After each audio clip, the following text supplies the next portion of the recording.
मनोरंजनी माताजी हरे कृष्णा. हरे कृष्णा डिवोटीஸ். இந்த செஷனுக்கு வந்திருக்கிற பக்தர்கள் அனைவருக்கும் என்னுடைய மிக பணிவான வணக்கங்களை தெரிவித்துக் கொள்கிறேன். பிரேயர் சொல்லி இந்த செஷனை ஆரம்பிக்கலாம். ஓம் நமோ பகவதே வாசுதேவாய. ஓம் நமோ பகவதே வாசுதேவாய. ஓம் நமோ பகவதே வாசுதேவாய. ஓம் அஜ்ஞானதிமிராந்தஸ்ய ஞானாஞ்சனசலாகயா चक्षुरुन्मिलितं येन तस्मै श्रीगुरवे नमः. नमः ओं विष्णुपादाय कृष्णप्रस्थाय भूतले श्रीमते भक्तिवेदान्त स्वामिनिधि नामिने. नमस्ते सरस्वती देवे गौरवाणी प्रचारिणे निर्विशेष शून्यवादी पास्यता देशतारिणी. हे कृष्ण करुणा सिंधु दीनबंधु जगत्पते गोपेश गोपिका कांत राधा कांत नमोस्तुते. तप्त कांचन गौरंगी राधे वृंदावनेश्वरी वृषभानुसुते देवी प्रणमामि हरिप्रिये. जय श्री कृष्ण चैतन्य प्रभु नित्यानंद श्री अद्वैत गदाधर श्रीवासादि गौरभक्त वृंदा. हरे कृष्ण कृष्ण कृष्ण हरे हरे हरे राम राम राम हरे हरे. हरे कृष्ण कृष्ण कृष्ण हरे हरे हरे राम राम राम हरे हरे. हरे कृष्ण कृष्ण कृष्ण हरे हरे हरे राम राम राम हरे हरे. जगद्गुरु श्रील प्रभुपाद की जय. हरे कृष्ण.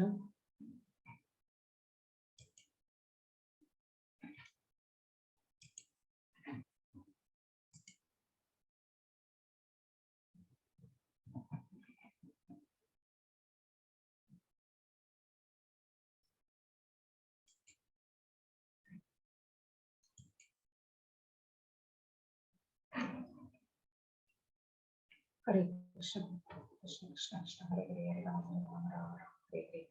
हरे कृष्ण कृष्ण कृष्ण हरे हरे राम राम हरे कृष्ण कृष्ण कृष्ण हरे हरे राम राम हरे हरे. हरे कृष्णा डिवोटीஸ். இன்னைக்கு நம்ம கர்மயோகம், அதாவது பகவத்கீதையை வந்து 3 பிரிவா பிரிச்சிருக்காங்க. ஃபர்ஸ்ட் 6 சாப்டர் வந்து கர்மயோகம், நடுவுல இருக்கிற 6 சாப்டர் வந்து பக்தி யோகம், கடைசியில இருக்கிற 6 சாப்டர் வந்து ஞான யோகம். இதுல கர்மயோகத்துல நம்ம 5 சாப்டர்ஸ் பார்த்துட்டோம். கடைசி நம்ம பார்த்தது கர்மயோகம், கிருஷ்ண உணர்வில் எவ்வாறு கர்மயோகத்தை செய்வது அப்படின்னு நம்ம நேற்று பார்த்தோம். இன்னைக்கு அந்த கர்மயோகம் அப்படிங்கிற அந்த பிரிவுல 3 மாடியூல்ஸ், அந்த ஃபர்ஸ்ட் மாடியூல்ல லாஸ்ட் சாப்டருக்கு வந்திருக்கோம், தியான யோகம். அப்போ ஞானிகள்லாம் என்ன பண்ணுவாங்க அப்படின்னா, ஞானம் அறிவை விருத்தி செய்து கொள்வதனால அவங்க பகவானை அதுல வந்து தேடுறாங்க. இந்த தியானம் பண்ற யோகிகள் எல்லாமே வந்து நிறைய யோகம் செய்து அதுல வந்து பகவானை வந்து தியானம் செய்து பகவானை வந்து தேடுறாங்க. அதுதான் தியான யோகத்துக்கு இன்னொரு பேர் வந்து சாங்கிய யோகம் அப்படின்னு பேரு. சோ இந்த சாப்டர்ல பகவான் வந்து என்ன சொல்ல போறார் அப்படின்னு நம்ம பார்க்கலாம்.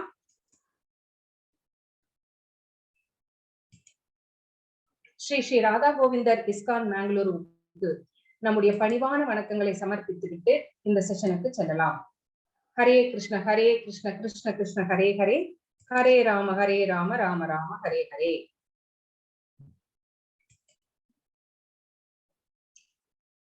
நம்ம லாஸ்ட் சாப்டர் கர்மயோகம், கிருஷ்ண உணர்வில் செயல்படுதல், அதனுடைய ரீகேப் என்னன்னு பார்த்தோம்னா, அர்ஜுனருக்கு வந்து ஒரு சந்தேகம் வந்துருச்சு. செயல்படு செயல்படாதே, சந்நியாசம் சிறந்ததா கர்மயோகம் சிறந்ததா? அதாவது துரத்தல் அப்படின்னு அவர் என்ன நினைச்சுக்கிட்டார், செயல் எதுவுமே செய்யாம சும்மா உட்கார்ந்து இருக்கிறது அப்படின்னு நினைச்சுக்கிட்டார். அப்போ அது சும்மா உட்கார்ந்துருக்க சொல்றீங்க, கிருஷ்ண உணர்வு பக்தியோடு செயல்படு அப்படின்னு வேற சொல்றீங்க. இதுல எது நல்லது? ரெண்டும் ஒரே மாதிரி இருக்கே, எனக்கு கொஞ்சம் குழப்பமா இருக்கே, இதை பத்தி சொல்லுங்க அப்படின்னு வந்து கேட்கிறார். அடுத்தது என்ன பார்த்தோம் அப்படின்னா, கர்மயோகம் சிறந்ததா சந்நியாசம் சிறந்ததா அப்படின்னு பார்த்தோம். அப்போ ரெண்டுமே வந்து முக்தி அளிக்கக்கூடியதுதான். ஆனா நீ என்ன பண்ணு, பக்தி யோகத்தில் செயல்படு, உன்னுடைய கர்மாக்களை பக்தியோடு செயல்படுத்து, கிருஷ்ண உணர்வில் செயல்படுத்து, அதுதான் உனக்கு ரொம்ப ஈஸியா இருக்கும் அப்படின்னு சொன்னார். அப்ப நிஷ்காம கர்மமா நிஷ்காம கர்மம் செய்வதனால நமக்கு என்ன பலன் அப்படின்னு கேட்டா, இந்த கர்ம பந்தனத்திலே இருந்து விடுவிக்கிறது. அதாவது எந்த செயல்கள் செய்தாலுமே பகவானுக்கு அர்ப்பணித்து செய்யும் போது அதிலே ஏற்படுகின்ற பாவங்களும் புண்ணியங்களும் நம்மை வந்து சேராது. அந்த விளைவுகளை எல்லாம் பகவான் வந்து தீயிலேப்பட்ட தூசியாக எரித்து விடுகிறார் அப்படிங்கிறத நம்ம பார்த்தோம். அப்படி பகவான் கிட்ட அர்ப்பணிக்காம செய்யும் போது அந்த பாவங்களையும் புண்ணியங்களையும் நம்ம தான் அனுபவிக்கணும் அப்படிங்கிறதையும் நம்ம பார்த்தோம். அப்ப அந்த பாவ புண்ணியங்கள் வந்து நம்மளுக்கு எங்க கொண்டு போய் விடுது அப்படின்னு கேட்டா, புனரபி ஜனனம் புனரபி மரணம், மறுபடியும் மறுபடியும் பிறக்கிறோம், மறுபடியும் மறுபடியும் இறக்கிறோம். சோ இந்த சைக்கிள்ல நம்ம வந்து பிறப்பு இறப்பு சைக்கிள்ல நம்ம மாட்டிட்டு நம்ம இதுலயே சுத்தி வந்துகிட்டே இருக்கிறோம். நம்ம லிபரேட் ஆகி பகவான் கிட்ட போகிறதுக்கு நமக்கு வழியே கிடைக்காது அப்படிங்கறத நம்ம பார்த்தோம். அப்ப கடைசியில என்ன பார்த்தோம் அப்படின்னா, கிருஷ்ணர் மீது கவனம் செலுத்துவதன் மூலம் எப்படி வந்து லிபரேட் ஆகலாம். சோ பகவான் கிட்ட அர்ப்பணிச்சு எல்லா விஷயங்கள் செய்யும் போது நம்மளுக்கு எப்படி லிபரேஷன் கிடைக்குது அப்படிங்கறதும் நம்ம நேற்று சாப்டர்ல நம்ம பார்த்தோம்.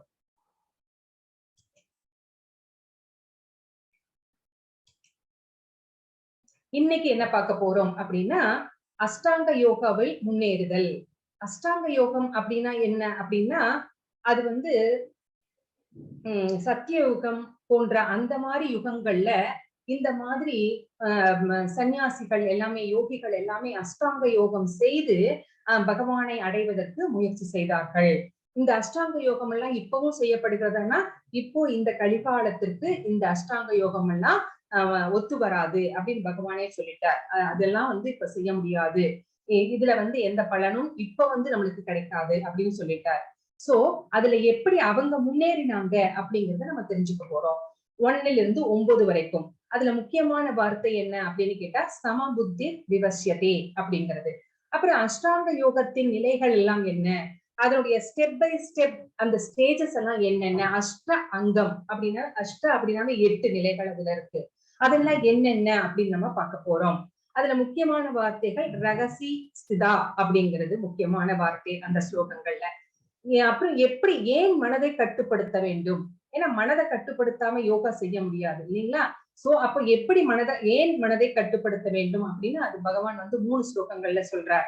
அப்படி மனசை கட்டுப்படுத்தணும்னா என்ன தேவை அப்படிங்கிறதையும் சொல்றார். அதுல முக்கியமான வார்த்தைகள் அபியாசேன து கௌந்தேய அப்படிங்கிறது. அடுத்தது தோல்வியுற்ற யோகியின் இலக்கு. சோ இந்த அஷ்டாங்க யோகம் செய்யறாங்க. அப்படி வந்து எல்லா யோகிகளும்னாலையும் வெற்றி பெற முடியுமா, எல்லாருமே வந்து வெற்றி பெற முடியாது.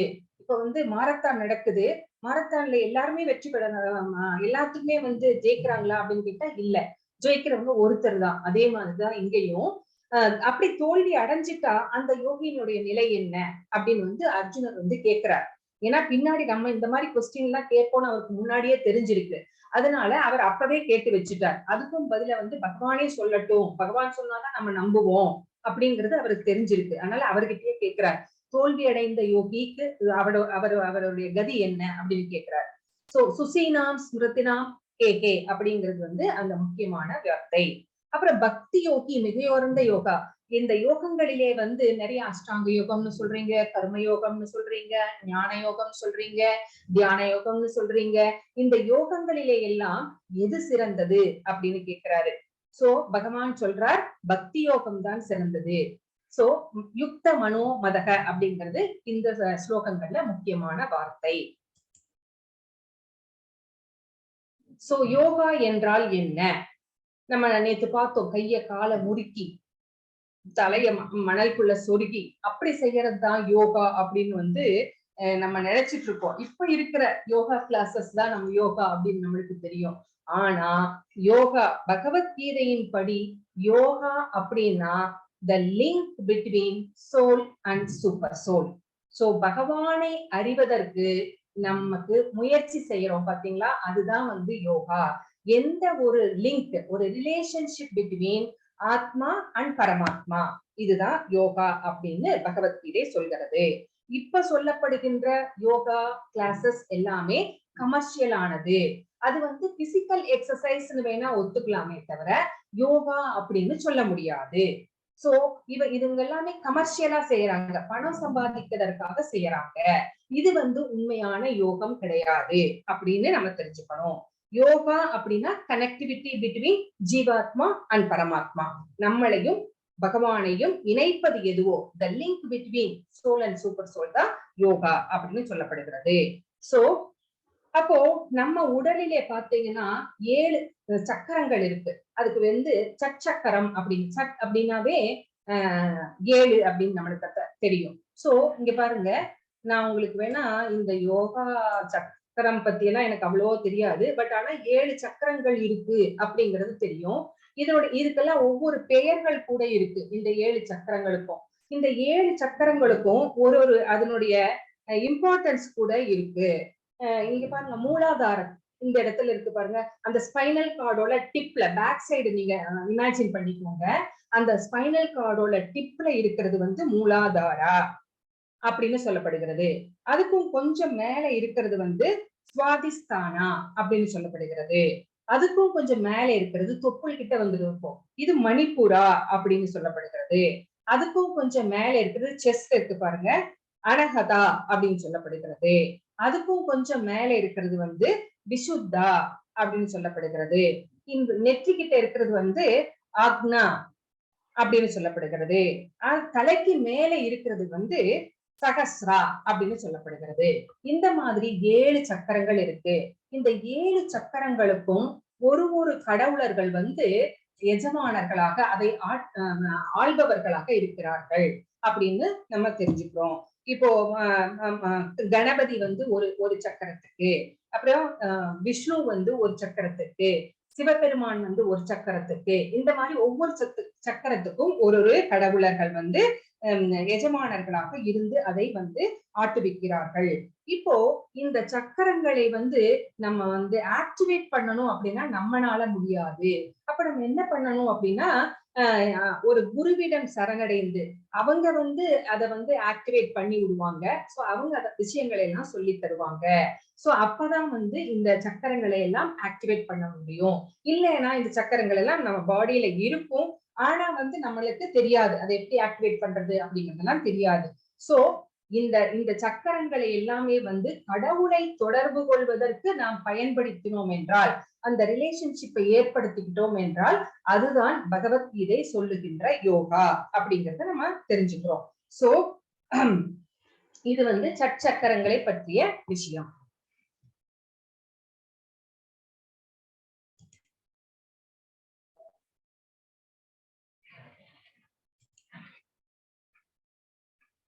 இங்க பாருங்க, அடுத்தது இங்க நம்ம என்ன பாக்குறோம் அப்படின்னா, அந்த நிலைகள் பாக்குறோம். அஷ்டாங்க யோகத்தினுடைய நிலைகள் என்னென்ன அப்படின்னு நம்ம இங்க பாக்குறோம்.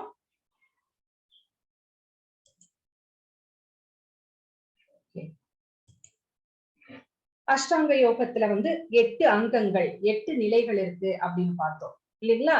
அதுல யம, நியம, ஆசன, பிராணாயாமம், பிரத்யாகாரம், தாரண, தியானம், சமாதி, இதுதான் வந்து 8 நிலைகள். சோ இது ஒவ்வொன்றும் என்னென்ன அப்படின்னு நம்ம விரிவாவே நம்ம பார்க்க போறோம். ஃபர்ஸ்ட் இப்போ யம அப்படின்னா என்னன்னா வெளிப்புறத்தின் பண்புகள். இந்த சுற்றுப்புறத்துல ஒரு இடத்துல போய் ஒரு யோகி வந்து ஒரு காட்டுல ஒரு இடத்தை தேர்ந்தெடுத்து யோகம் தியானம் செய்ய உட்கார்றார் அப்படின்னா அந்த இடம் எப்படி இருக்கணும் அப்படிங்கறதெல்லாம் இருக்கு. ஒரு சண்டை கடையில ரொம்ப சத்தமா இருக்கிற ஒரு பிளேஸ்ல நம்ம போய் தியானம் பண்ண முடியுமா? முடியாது இல்லைங்களா? சோ நம்ம ஒரு செக்லூடட் பிளேஸ், ஒரு என்ன சொல்றது, ஒரு சுத்தமான ஒரு தெய்வீகமான ஒரு இடத்துலதான் வந்து நம்ம உட்கார்ந்து தியானம் பண்ண முடியும். அதுக்காக தான் முதல்ல இந்த சத்தியோகம் இதுக்கு முன்னாடி யுகங்கள்ல எல்லாம் யோகிகள் வந்து காட்டுக்கு போயிடுவாங்க. அதுவும் எப்படிப்பட்ட இடமா இருக்கணும்? தெய்வீகமான இடமாக இருக்கணும். பக்கத்திலேயே ஒரு ஆறு ஓடிட்டு இருக்கும். அந்த மாதிரி அவங்களுடைய அந்த வேலைகளுக்கு இல்லைங்களா, டெய்லி ஸ்நானம் பண்ணணும் அந்த மாதிரி எல்லாம் இருக்கும் இல்லைங்களா? அதுக்கு ஏத்த மாதிரிதான் வந்து ஒரு இடத்தை தேர்ந்தெடுத்து ரொம்ப அமைதியான இடத்துல போய் உட்கார்ந்து தியானம் பண்ணுவாங்க. அப்போ யம அப்படின்னா வெளிப்புறத்தில் அந்த இருக்கு பாத்தீங்களா, சுற்றுப்புறம், அதை வந்து கரெக்டான பிளேஸா தேர்ந்தெடுக்கணும். நியமம் அப்படின்னா உட்புற பண்புகள். அப்போ உட்புறத்துல நம்ம மனசை அடக்கணும். நம்ம மனசு எங்கோ இருக்கக்கூடாது. நம்ம வந்து ஃபேமிலியை விட்டுட்டு வந்துட்டோமே, ஃபேமிலியை யார் பார்த்துப்பா அப்படிங்கிற அந்த நினைப்பு அதெல்லாமே இருக்கக்கூடாது. ரூல்ஸ் அண்ட் ரெகுலேஷன்ஸ் என்னமோ நியமா அப்படின்னாவே ரூல்ஸ் அண்ட் ரெகுலேஷன்ஸ் இருக்கு, அதை ஃபாலோ பண்ணணும். ஆசனம் அப்படின்னா உட்கார்ற விதம். எப்படி பத்மாசனம் போடணும், அப்புறம் நல்லா ஸ்ட்ரெயிட்டா உட்காரணும், ஊன் போட்டு உட்காரக்கூடாது, அந்த மாதிரி எல்லாம் இருக்கு பாத்தீங்களா. அதுதான் அந்த உட்காரும் விதம் தான் வந்து ஆசனம் அப்படின்னு சொல்லப்படுகிறது. அப்போ உட்கார்ந்ததுக்கு அப்புறம் நம்ம என்ன பண்றோம், பிராணயாமம். அது நம்மளுக்கு எல்லாத்துக்குமே தெரியும் இல்லைங்களா. மூச்சு பயிற்சி அது எப்படி பண்ணணும், உட்கார்ந்ததுக்கு அப்புறம் மூச்சு பயிற்சி பண்ணி நம்மளை வந்து ஆசுவாசப்படுத்திக்கிறோம். அதுக்கப்புறமா நம்ம என்ன பண்றோம், புலன்களை அடக்குகிறோம். புலன்களை வந்து எப்படி, எங்கேயோ மரத்துல உட்கார்ந்துட்டு ஒரு குயில் கத்துது அப்படின்னா உடனே நம்ம காது என்ன ஆகும், அந்த சவுண்ட வந்து கேட்கும். அந்த மாதிரி எல்லாம் இருக்கக்கூடாது. சோ அதையெல்லாம் சலசலப்பு, நீரின் சலசலப்பு, ஓடையின் சலசலப்பு, பறவைகளின் சத்தம், பூச்சிகளின் சத்தம் எதுவுமே நமக்கு கேட்க கூடாது. நம்மளுடைய மனசு ஃபுல்லா போக்கஸ்டா பகவான் மேல. ஏன்னா நம்ம பகவான் மனசுல இருக்கிறார். அதுவும் எப்படி இருக்கிறார், சங்கு சக்கர கதாஹஸ்தத்தோட சதுர்புஜத்துல அவர் வந்து இருக்கிறார். அந்த உருவம் தான் நம்ம கண்ணுக்கு தெரியணுமே ஒழிய வேற எதுவுமே நம்ம கண்ணுக்கு தெரியக்கூடாது. வேற எந்த சத்தங்களுமே நம்மளுக்கு கேட்கக்கூடாது. அந்த மாதிரி ஒரு போக்கஸ்டா இருக்கணும். அடுத்தது வந்து புலன்களை அடக்குதல் பிரத்யாகாரம். அடுத்தது வந்து தாரணை அப்படின்னா போக்கஸ்டா இருக்கிறது, கவனத்தை ஒருமித்தல், கான்சென்ட்ரேஷன். அதுதான் வந்து தாரணை.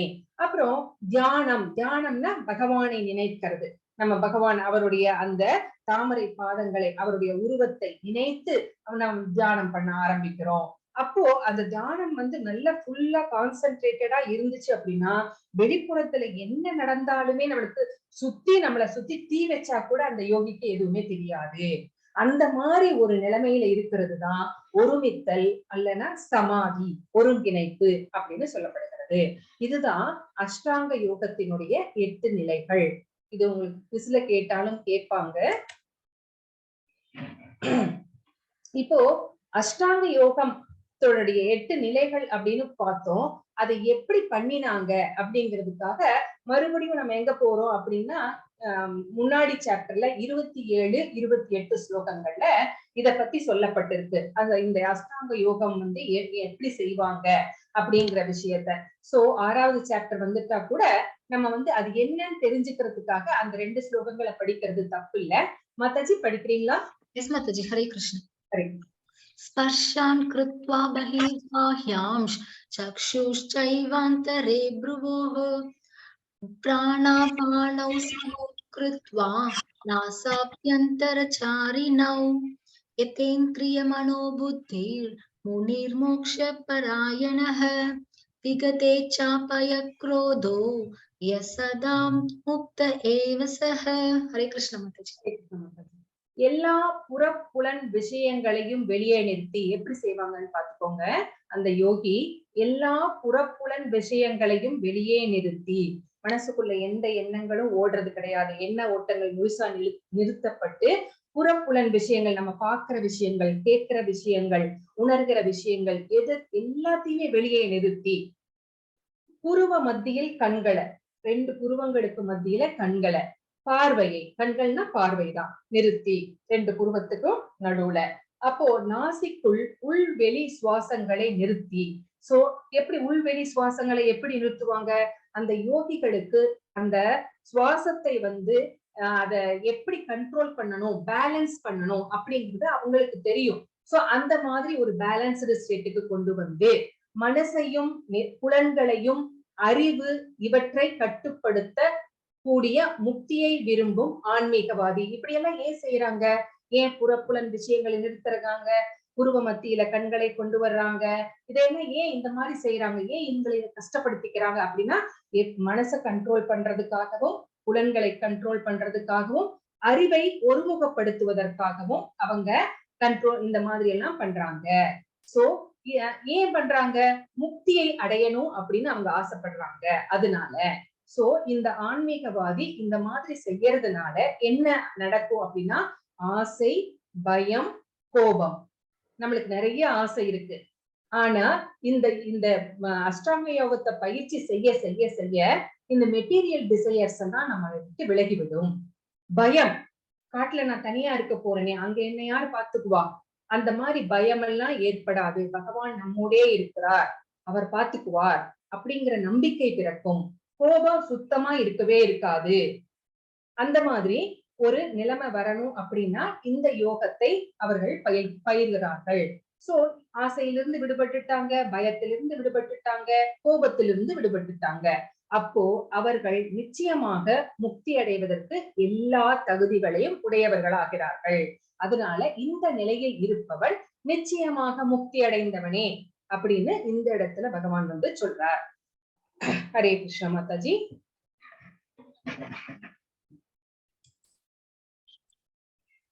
ஹரே ஹரே கிருஷ்ண மாதாஜி.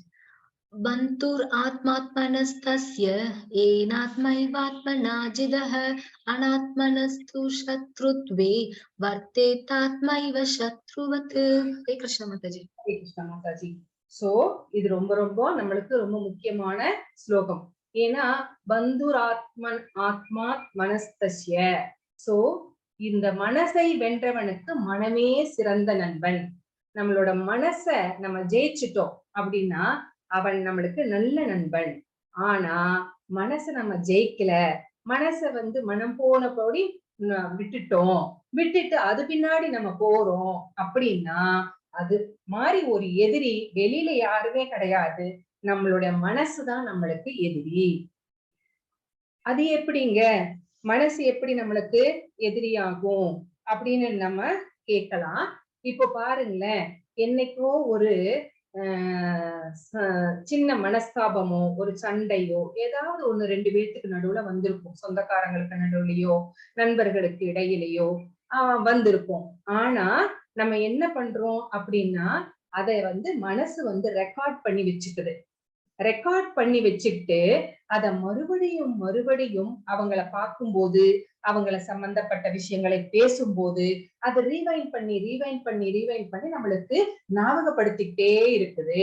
இப்போ ஒரு ஒண்ணு வேண்டாம், ஒரு சின்ன குழந்தை எடுத்துக்கோங்க, அது வந்து ஹோம்ஒர்க் பண்ணல, அப்ப மிஸ் என்ன சொல்லுவாங்க, திட்டிடுவாங்க. உடனே அந்த குழந்தைக்கு, இப்ப இருக்கிற குழந்தைங்களுக்கு எல்லாம் எவ்வளவு கோவம் வருது இல்லைங்களா, ரொம்ப கோவம் வந்துச்சு. வீட்டுக்கு போனோம்னா என்ன பண்ணிடுச்சு, இப்படி புக்கை தூக்கி வீசி எரிஞ்சிச்சு. அம்மா அந்த அம்மா கிட்ட போய் சொல்லுது, அம்மா நான் இனிமே ஸ்கூலுக்கு போக மாட்டேன், என்ன வேற ஸ்கூல்ல வந்து சேர்த்து விடுங்க அப்படின்னு சொல்லுது. எனக்கு இந்த மிஸ்ஸ பிடிக்கல அப்படின்னு சொல்லுது. சோ இந்த மாதிரி ஏன் ஏன் நடக்குது அப்படின்னா மனசு என்ன சொல்லுதோ அததான் நம்ம கேட்டு நடக்கிறோம். நம்ம நம்மளோட லைஃப்ல கூட நம்மளுக்கு அந்த மாதிரி எக்ஸ்பீரியன்ஸ் இருக்கும். நான் அவனை கல்யாணத்துல பார்த்தேன், நான் பேசவே இல்லையே, இதோட 15 வருஷம் ஆச்சு, அவன் முகத்தை நான் பார்த்தேன் நேருக்கு நேரா. இந்த மாதிரியான சிச்சுவேஷன்ஸ் கூட நம்ம லைஃப்ல சில பேருக்கு வந்திருக்கும் இல்லைங்களா.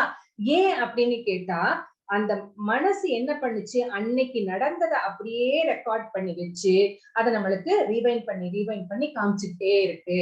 ஆனா அப்போ மனச வந்து நம்மளுக்கு நண்பனாக்கிக்கணும் அப்படின்னு நினைச்சோம்னா அன்னைக்கு நடந்த விஷயத்த அப்பவே நம்ம மனசுல இருந்து தூரத்துக்கு போட்டுறணும். ஏன்னா நமக்கு நடந்த ஒரு விஷயம் அது அநியாயமாக இருக்கலாம், துரோகமாக இருக்கலாம், என்ன வேணா இருக்கட்டும், அவங்க நம்மள வந்து திட்டி இருக்கலாம். அதுக்காக நம்ம மறுபடியும் அவங்கள திட்டணும், அவங்கள மறுபடியும் பழி வாங்கணும் அப்படிங்கிற காழ்ப்புணர்ச்சி நம்மளுக்கு இருக்கக்கூடாது. அப்படி இருந்தா நம் மனசு வந்து நம்மளுக்கு விரோதி ஆயிடும். அதுக்கு பதிலா நம்ம மனசுக்குள்ள கஷ்டப்படுறோம் பாத்தீங்களா, இப்படி பேசிட்டானே, நான் வந்து எதுவும் கெடுதலே நினைக்கவே இல்லையே, நான் என்னைக்குமே அவனுக்கு நல்லதுதானே நினைச்சிருக்கேன் அப்படின்னு நம்ம மனசும் ஒரு மாதிரி கொந்தளிக்குது பாத்தீங்களா, அதுவே போதும். அவங்களுக்கு வந்து என்ன செய்யணுமோ அதை வந்து பகவான் வந்து நிச்சயமாக செய்வார். நம்ம மேல தப்பு இல்லை அப்படிங்கும் போது கண்டிப்பாக நம்ம கொடுக்கிற தண்டனையை விட அவங்க திருந்துவதற்காக பகவான் மிகப்பெரிய ஒரு பாடத்தை அவர்களுக்கு கற்பிப்பார். அப்ப நம்ம ஏன் நம்ம மனச வந்து ஏன் பாரமாக்கிக்கணும், அவனுக்கு புரிஞ்சது அவ்வளவுதான் அப்படின்னு சொல்லிட்டு தூக்கி போட்டுரும். மனசுல இருக்கிற அந்த களங்கத்தை எல்லாம், அந்த களங்கத்தை தூக்கி போட்டுட்டோம் அப்படின்னா இப்போ நம்ம மனசு வந்து அமைதியா இருக்கும். அந்த கோபத்தோடயே வந்து நம்ம வீட்டுக்கு வந்தோம் அப்படின்னா அந்த கோபத்தை நம்ம வீட்டுல இருக்கிற ஆளுங்க மேலதான் நம்ம காமிப்போம், மனைவி மேல, குழந்தைகள் மேல, கணவர் மேல அந்த கோபம் வந்து நம்ம வெளிப்படுத்துவோம். அப்போ நம்ம வீட்டுல இருக்கிற சிச்சுவேஷனையும் நம்ம வந்து என்ன பண்றோம், ஸ்பாயில் பண்றோம். அப்போ மனசை வந்து எப்படி நம்மளுக்கு நண்பனாக மாத்திக்கணும் அப்படிங்கிற அந்த வித்தையை வந்து நம்மளுக்கு தெரிஞ்சு வச்சிருக்கணும். அதுதான் வந்து இங்க வந்து சொல்லப்படுகிறது.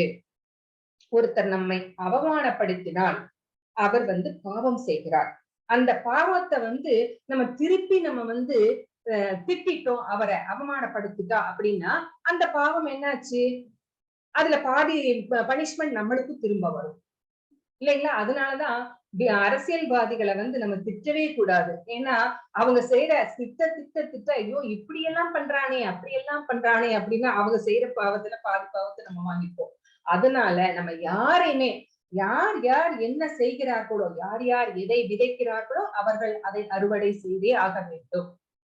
சோ அப்ப நம்ம ஏன் அதை பத்தி கவலைப்படணும்? நம்ம மனச வந்து கலங்கம் இல்லாம அந்த மாதிரி வச்சுக்கிட்டோம் அப்படின்னா அது நம்மளுக்கு நண்பனாக இருக்கும். சோ நம்ம வந்து ரஜோகுணத்துல நம்ம இருக்கக்கூடாது. ரஜோகுணம் தான் கோபம் உற்பத்தி ஆகிற அந்த இடம். அந்த ரஜோகுணத்திலிருந்து நம்ம மனசை எப்பவுமே சத்துவகுணத்துல வச்சுக்கணும். அப்பதான் நம்மளுக்கு அமைதி கிடைக்கும் அப்படிங்கறது நம்ம புரிஞ்சுக்கிறோம். ஹரே கிருஷ்ண மாதாஜி.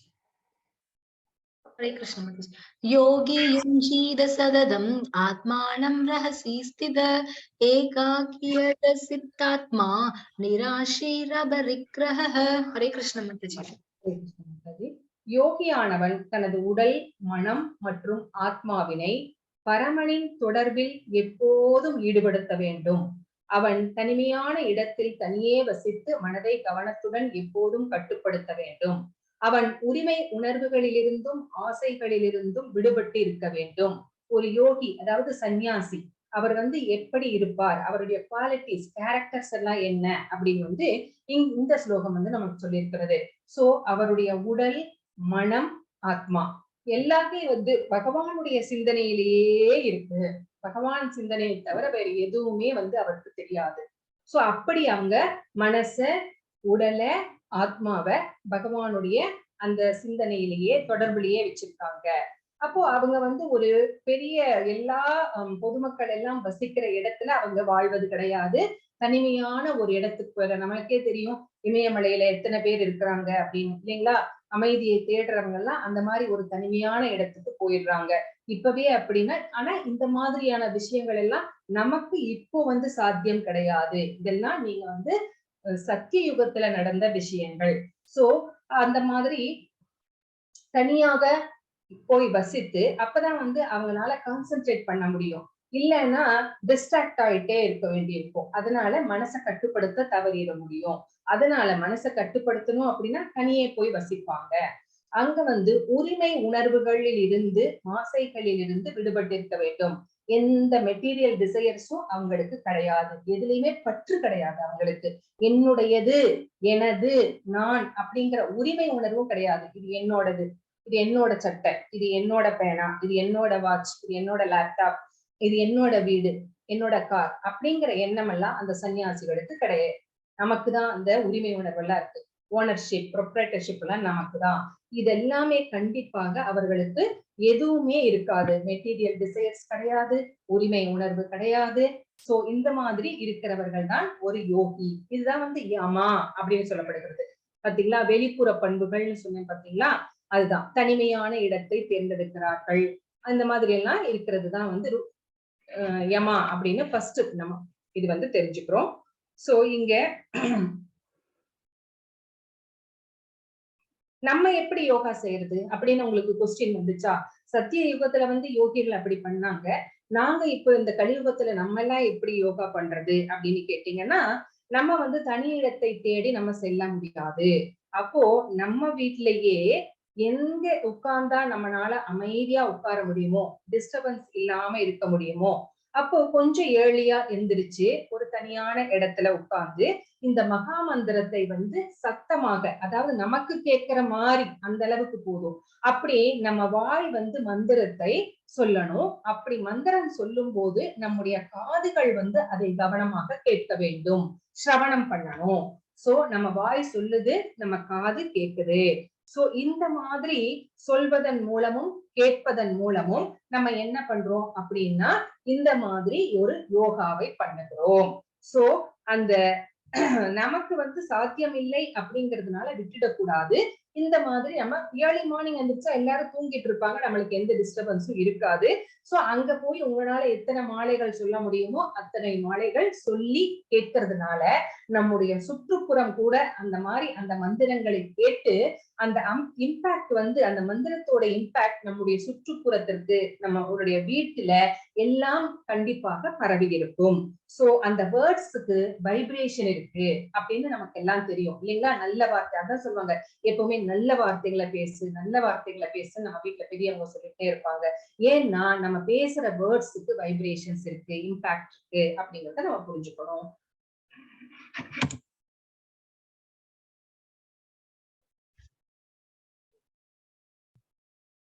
हरे कृष्ण माताजी। हरे शु यस यस माताजी। शुसौतेशे प्रतिष्ठाप्य स्थिरम् आसनम् आत्मनः नात्युच्चरितं नादिनीचं चैलाजिनकुशोत्तरं तत्रैकाग्रमणः कृत्वा यदचित्तेन्द्रियक्रियः उपविश्यासने पुञ्ज्यात् योगम् आत्मविशुद्धये। हरे कृष्ण माताजी। இப்போ வந்து யமா பத்தி பார்த்தோம், இப்போ வந்து என்ன பார்க்க போறோம் அப்படின்னா ஆசன, எப்படி வந்து உட்கார்றது, அதுக்கு என்ன ப்ரிப்பரேஷன் எல்லாம் என்ன பண்ணிக்கிறது அப்படிங்கறத வந்து 2 ஸ்லோகங்கள்ல இங்க பகவான் நமக்கு சொல்லியிருக்கிறார். யோகத்தை பகில, அதாவது சத்திய யோகத்துல அந்த யோகிகள் இந்த மாதிரி பண்ணிருக்காங்க. யோகத்தை பயில தனிமையான இடத்திற்கு சென்று நிலத்தில் தர்ப்பை புல்லை பரப்பி, குஷா கிராஸ் அப்படின்னு சொல்றோம் இல்லைங்களா, தர்ப்பை புல் உங்களுக்கு எல்லாம் தெரியும். சோ அந்த தர்ப்பை புல்லை பரப்பி அதனை மான் தோளாலும் மென்மையான துணியாலும் மறைக்க வேண்டும். இங்க வந்து மான கொல்லணுமா, கொன்னு அந்த தோல் எடுக்கணுமா அப்படின்னு சில பேருக்கு சந்தேகம் வரலாம். இல்ல, காட்டுல வந்து மான்கள் தானாகவே அந்த அதனுடைய வாழ்நாள் முடிந்து இறக்கும். அப்ப அந்த மான் தோலை எடுத்து பதப்படுத்தி வச்சுப்பாங்க. சோ அந்த மான் தோலால பரப்பணும். அப்புறம் மென்மையான துணியால அதை வந்து மறைக்க வேண்டும்.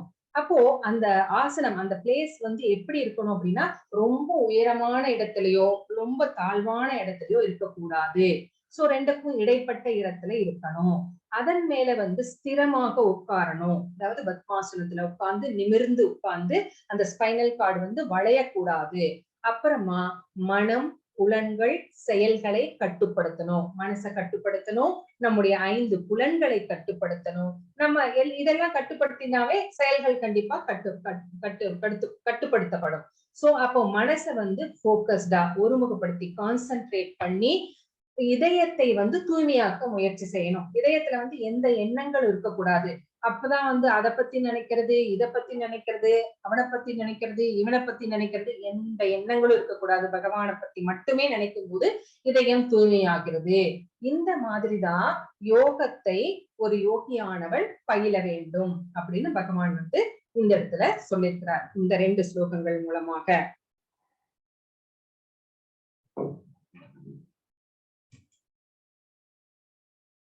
இப்ப நம்ம பார்க்க போறது பிரத்யாகாரா. ஹரே கிருஷ்ண. सदात्मानं योगी नियतमानसः शान्तिं निर्वाण परमां मत्संस्थाम् अधिगच्छति. हरे कृष्ण माताजी।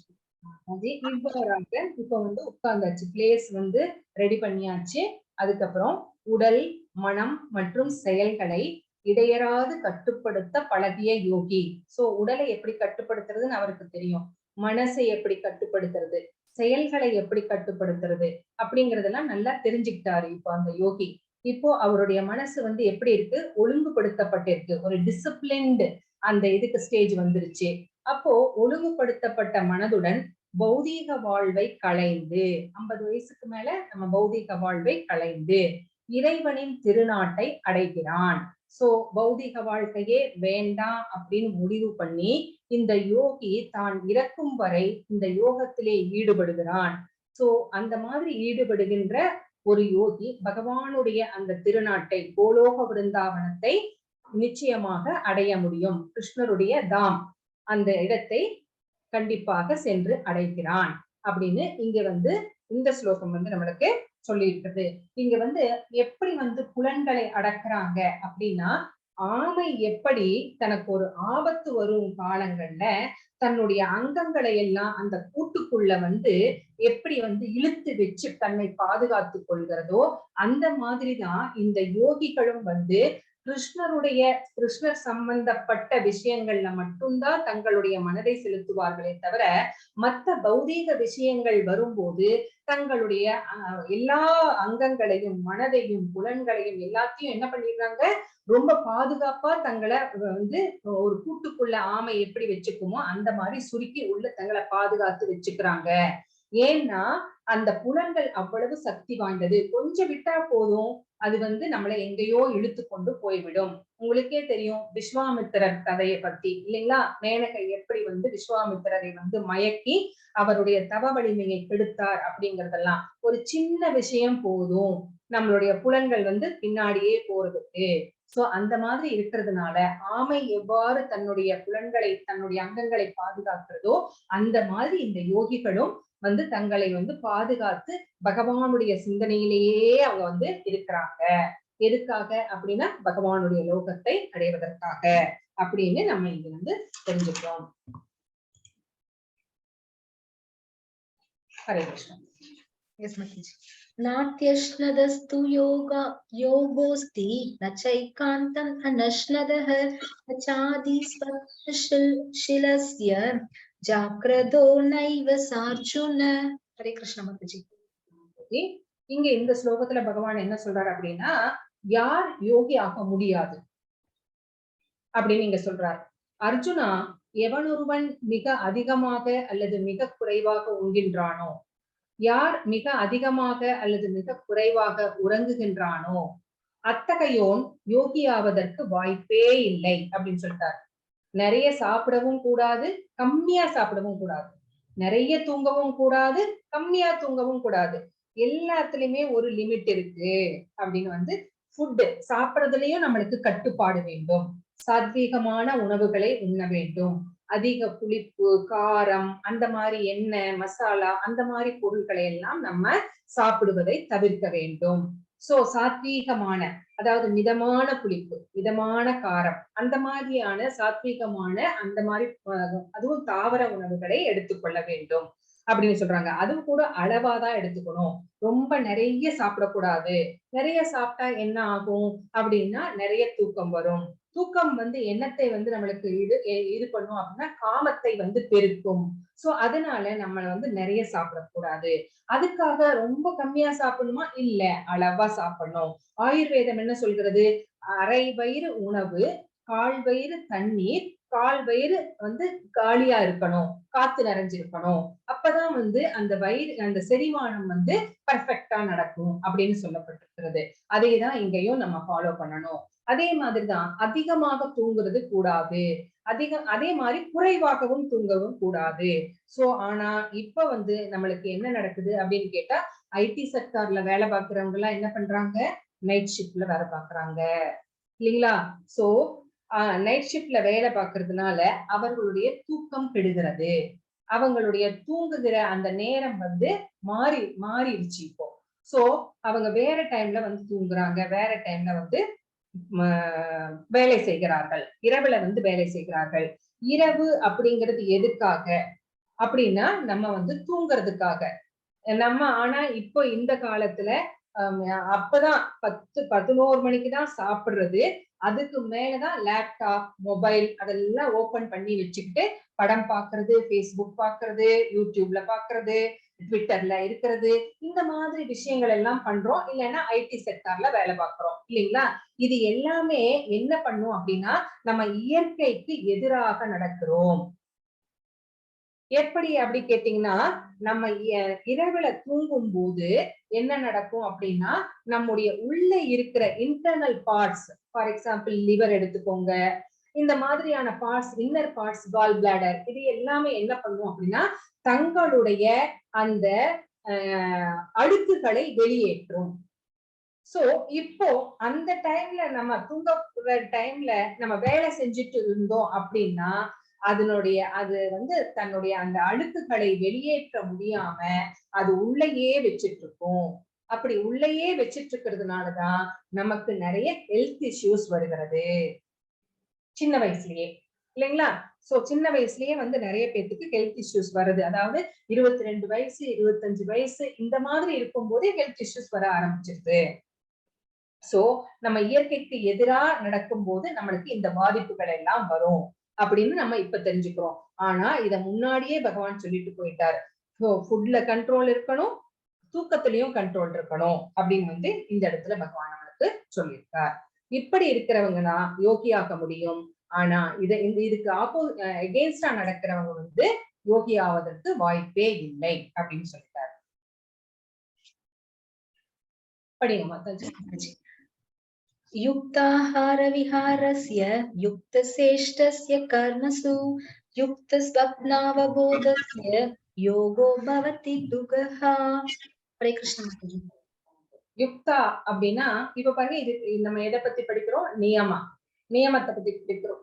சோ யோகா யுக்தா அப்படின்னா யோகத்தை பயிற்சி செய்பவர், அதாவது அந்த சன்னியாசி.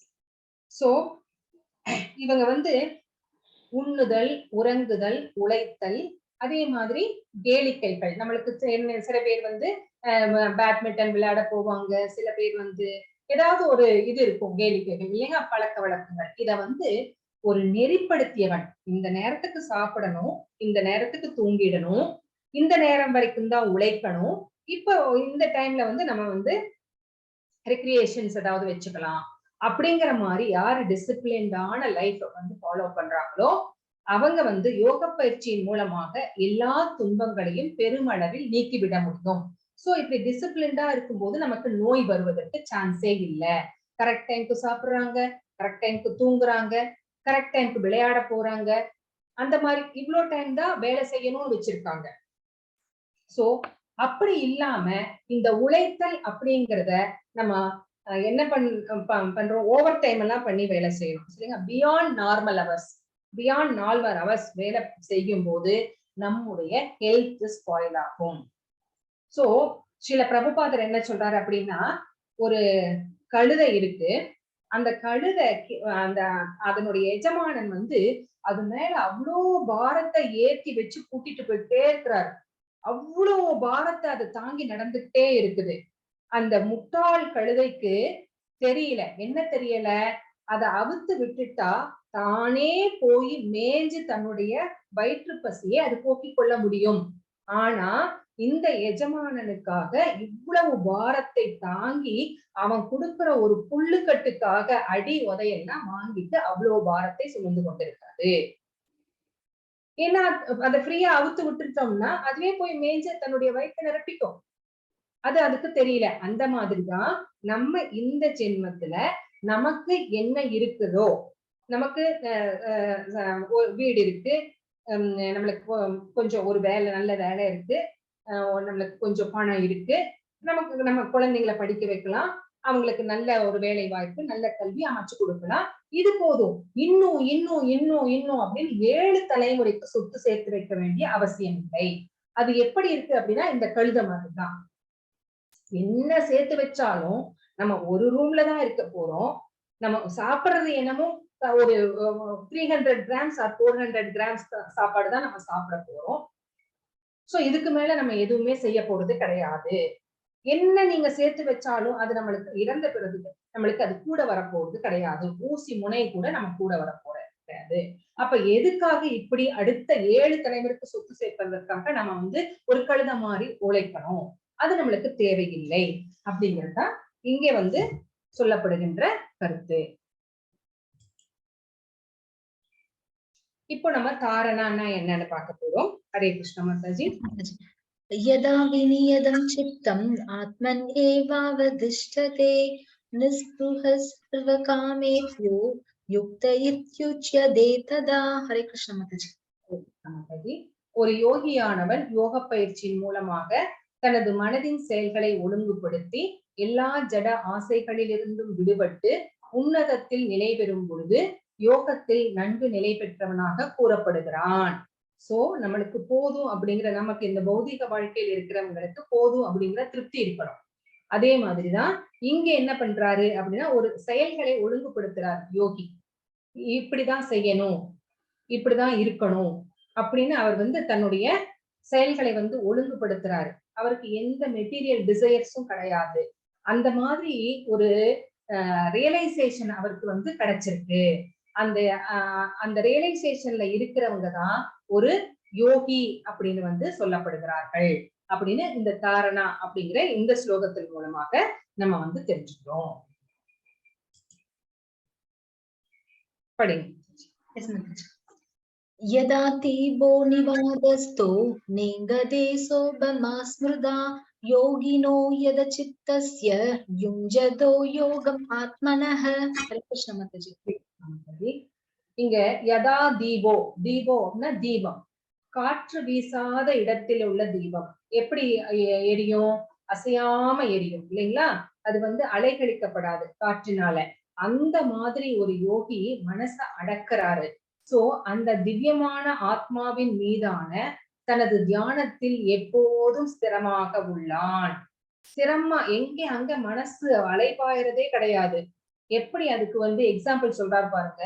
காற்று வீசாத இடத்தில் ஏற்றி வைக்கப்பட்ட தீபம் எப்படி நிலையா இப்படி கான்ஸ்டன்டா அப்படி எரியும் இல்லைங்களா? அந்த மாதிரி அந்த யோகி வந்து மனசை வந்து கட்டுப்படுத்தி இருக்கிறார். அதுதான் வந்து நல்ல கான்சென்ட்ரேஷன், அதுதான் தியானம் அப்படின்னு வந்து சொல்லப்படுகிறது. அப்போ நம்ம பௌதீகத்துல இருக்கிறவங்க நம்ம என்ன பண்ணணும்? அது யோகிக்கு சொல்லப்பட்டிருக்கு. நம்ம எப்பவுமே நம்ம மனச ரஜோகுணத்துக்கு போக விடக்கூடாது. சத்வ நிலையில தான் வச்சிருக்கணும். சத்வ நிலையில இருக்கும் போதுதான் நம்மளுக்கு எது தப்பு எது சரி அப்படிங்கறது என்ன நம்மளால திங்க் பண்ண முடியும். ரஜோகுணத்துல இருக்கும்போது, அதாவது நம்ம யார் மேலேயாவது கோபமா இருக்கும்போது, நம்ம சொல்றோம் இல்லையா, கோபத்துல இருக்கும்போது எந்த முடிவும் எடுக்க கூடாது அப்படின்னு ஏன் சொல்றோம் அப்படின்னா, நம்ம அப்ப வந்து ஸ்டடியா கிடையாது. அப்போ ஸ்டடியா இல்லாதப்போ நம்ம எடுக்கிற முடிவுகள் வந்து சரியா இருக்கும்னு சொல்ல முடியாது. அதனாலதான் ரஜோகுணத்துல இருக்கும்போது, கோபத்துல இருக்கும்போது முடிவுகள் எடுக்கக்கூடாதுன்னு சொல்லுவாங்க. சோ அப்போ அந்த இந்த நிலையில சத்துவ நிலையில இருக்கும்போது நம்ம என்ன பண்ணுவோம் அப்படின்னு கேட்டா அமைதியான நிலையில இருப்போம். அப்ப நம்ம எடுக்கிற முடிவுகள் வந்து சரியான முடிவுகளாக இருக்கும். சோ அதே மாதிரிதான் இங்கேயும் வந்து யோகிகளுக்கு என்ன சொல்லப்படுகிறது அப்படின்னா, அவங்க இந்த மாதிரி நிலையில இருக்கும்போது அடுத்த ஸ்டேஜான சமாதி நிலைக்கு அவர்கள் வந்து போவதற்கு நிறைய சான்சஸ் இருக்கு. சோ அங்க நம்ம வந்து சத்துவ நிலையில இருக்கும்போது நம்மளுக்கு என்ன நடக்கும் அப்படின்னு கேட்டீங்கன்னா, நம்மளுக்கு வருகின்ற துன்பங்கள் எல்லாம் துன்பங்களாகவே தெரியாது.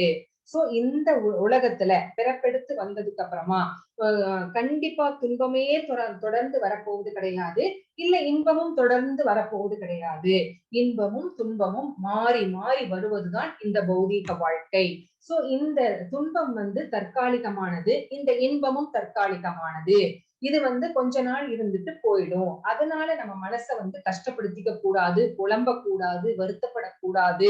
சோ இது எல்லாமே வந்து நம்ம அனுபவிக்க வேண்டியது. அதனாலதான் நம்ம இப்ப அனுபவிச்சுட்டு இருக்கோம் அப்படிங்கிற அந்த ஒரு பக்குவம் வந்து நம்மளுக்கு வரும். அதுதான் வந்து இங்க வந்து சொல்லப்பட்டிருக்கிறது. அது மட்டும் கிடையாது. நம்மளுடைய இந்த உடலை எடுத்துக்கோங்க. இந்த உடல் அப்படிங்கிறது 9 வாயில்கள் கொண்ட ஒரு நகரம். இந்த உடலை எதுக்கு ஒப்பிடுறாங்க? ஒரு நகரத்துக்கு ஒப்பிடுறாங்க. அந்த நகரத்துல எத்தனை வாயில்கள் இருக்கிறது அப்படின்னா 9 வாயில்கள் இருக்கிறது. அது என்ன 9 வாயில்கள் அப்படின்னா, 2 கண்கள், 2 நாசித்துவாரங்கள், 2 செவிகள், ஒரு வாய், அப்புறம் வந்து பாலுறுப்பு, அப்புறம் பிறப்புறுப்பு. சரிங்களா? இந்த மாதிரி நம்மளுக்கு 9 வாயில்கள் கொண்ட ஒரு நகரமாக இந்த உடல் திகழ்கிறது. அப்போ நம்ம சத்துவ குணத்திலேயே மனசை வச்சிருந்தோம் அப்படின்னா இந்த 9 வாயில்களும் சத்துவ குணத்திலேயே பிரகாசிக்கும். அப்போ நம்ம செய்கின்ற செயல்கள், நம்ம பேசுகின்ற பேச்சுக்கள் எல்லாமே சத்துவ குணத்திலே அமைதியாவே இருக்கும். சோ அப்பதான் நம்ம எடுக்கிற முடிவுகள் எல்லாமே வந்து நம்ம கரெக்டா இருக்கும். சோ இல்ல நம்ம ரஜோ குணத்துல இருந்தோம் அப்படின்னா நம்ம என்ன ஆகும் அப்படின்னா, நம்ம விலங்கினமாக பிறப்பதற்கு எப்பவுமே கோபப்பட்டுட்டு இருந்தோம் அப்படின்னா நம்ம செய்கின்ற செயல்களும் தப்பானதாக இருக்கும். அப்போ அது நம்ம எங்க அழைத்து செல்லும் அப்படின்னா கீழ் பிறவிகளுக்குத்தான் நம்மை வந்து பிறப்பெடுக்க வைக்கும். அதனால நம்ம குணம் என்னவான குணமாக இருக்கிறது அப்படிங்கிறதுல நம்ம ரொம்ப கான்சென்ட்ரேட்டடா இருக்கணும். ரொம்ப அதுல வந்து போக்கஸ் பண்ணணும். நம்மள வந்து பேசுகின்ற பேச்சுக்கள் எதுவாக இருந்தாலும் சத்துவ குணத்துல, சோ அந்த அமைதியான அந்த குணத்துல நம்ம வந்து மாத்திக்கும் போது அது வந்து நம்மை இன்னும் மேம்படுத்தும். ரஜோகுணத்துல இருந்தா அது நம்ம கீழான நிலைக்கு தள்ளிடும் அப்படிங்கறத நம்ம புரிஞ்சுக்கணும்.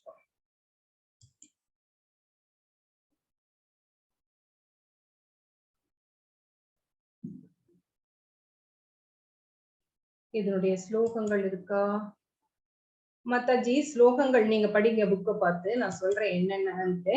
20 to 23 நினைக்கிறேன் மாதாஜி. 20 படிக்கிறேன் மாதாஜி. அது நான் ஃபுல்லா படிச்சிட்டேன்.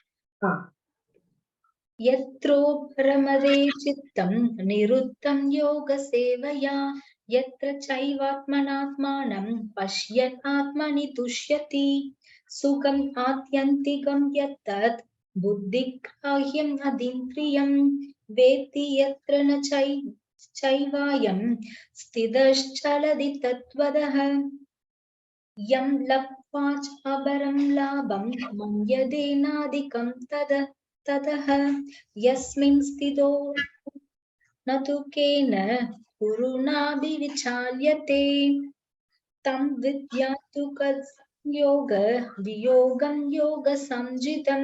हरे कृष्ण माताजी. हरे कृष्ण माताजी. இப்போ 20 to 23 படிச்சிட்டீங்களா மாதாஜி?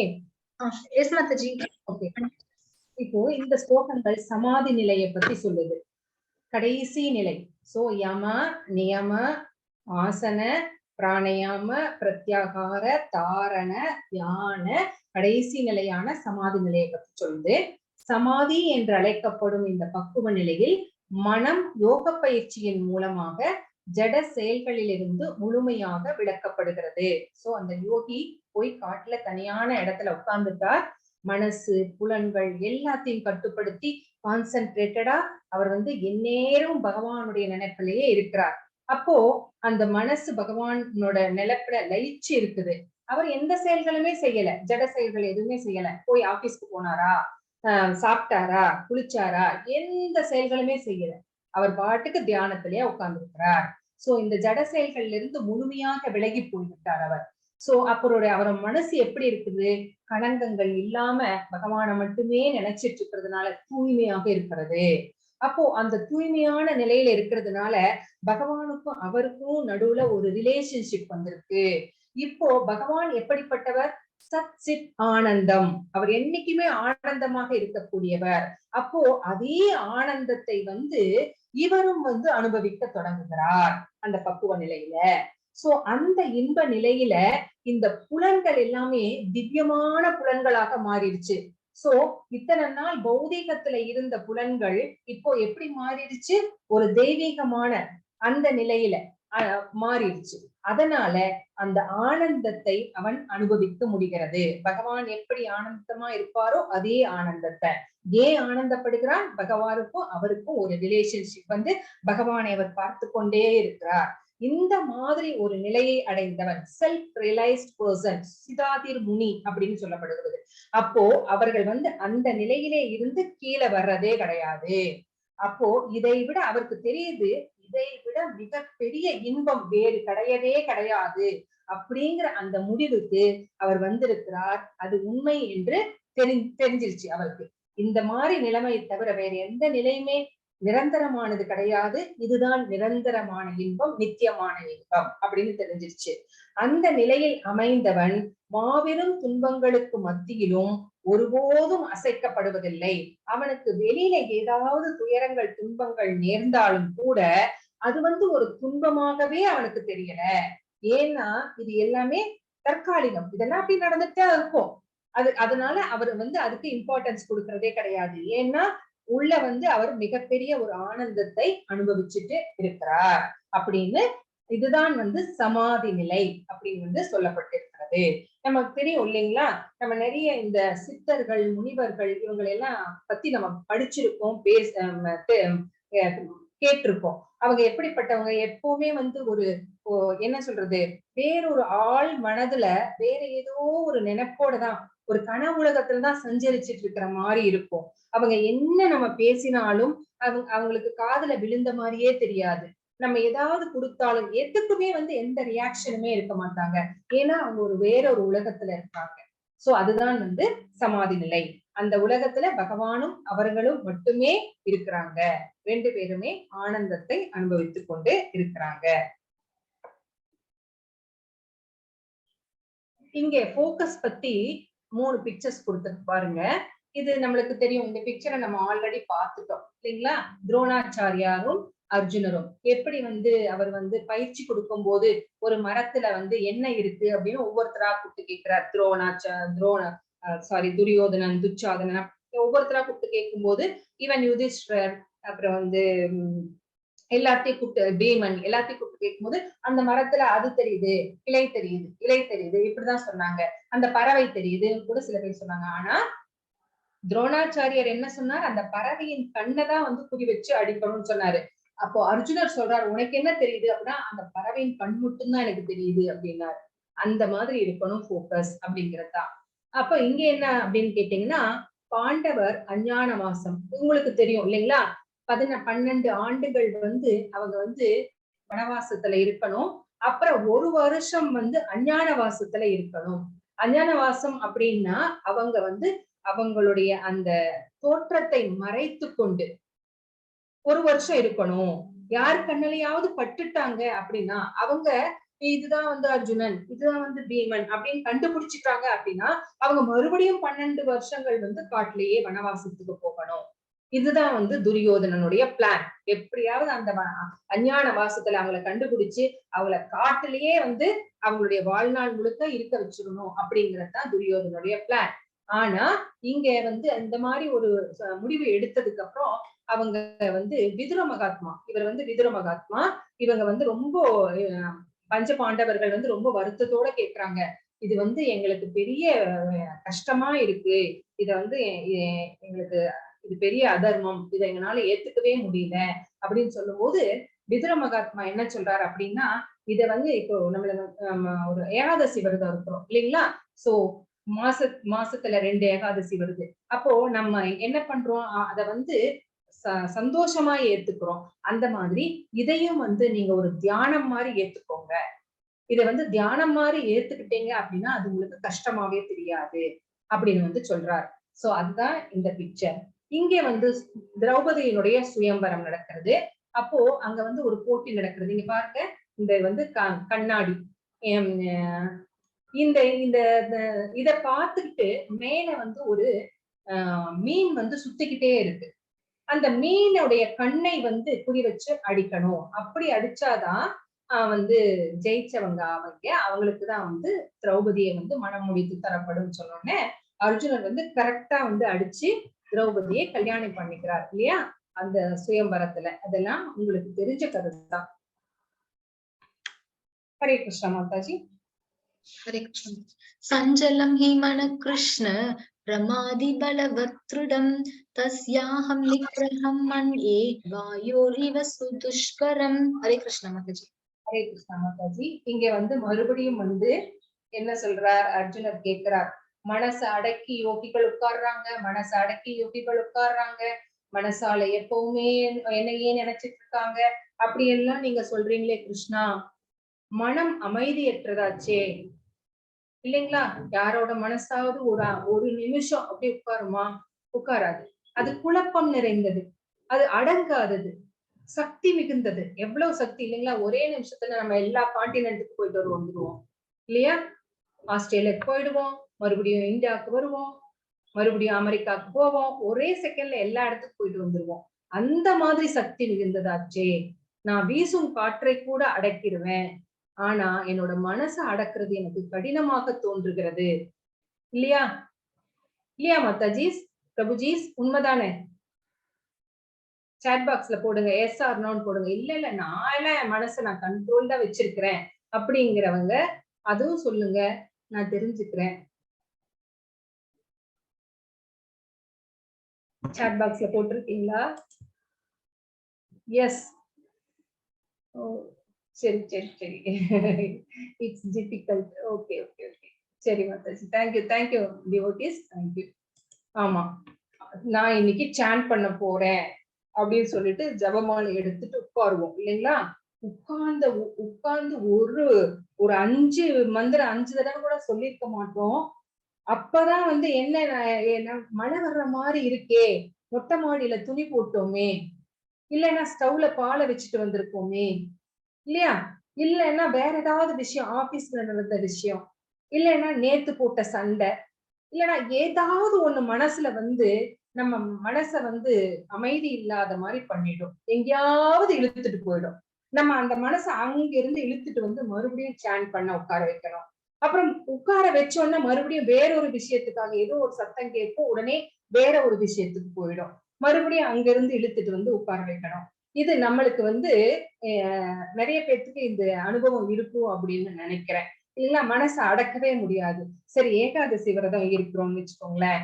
அன்னைக்கு பார்த்து என்னைக்குமே 2 இட்லி தான் சாப்பிடுவோம். மத்த நாட்கள்ல விரதம் இருக்கிற அன்னைக்கு எப்ப பார்த்தாலும் இட்லி தோசை பத்தியே நினைச்சிட்டு இருப்போம். அன்னைக்கு மனசளவுல நம்ம 40 இட்லி சாப்பிட்டுருவோம். உங்களுக்கு அந்த அனுபவம் இருக்கா? சாட் பாக்ஸ்ல போடுங்க மத்தாச்சி. விரதம் இருக்கிற அன்னைக்கு சாப்பாட்டை பத்தியே நினைச்சிட்டு இருக்கிற அந்த அனுபவம் இருக்கா?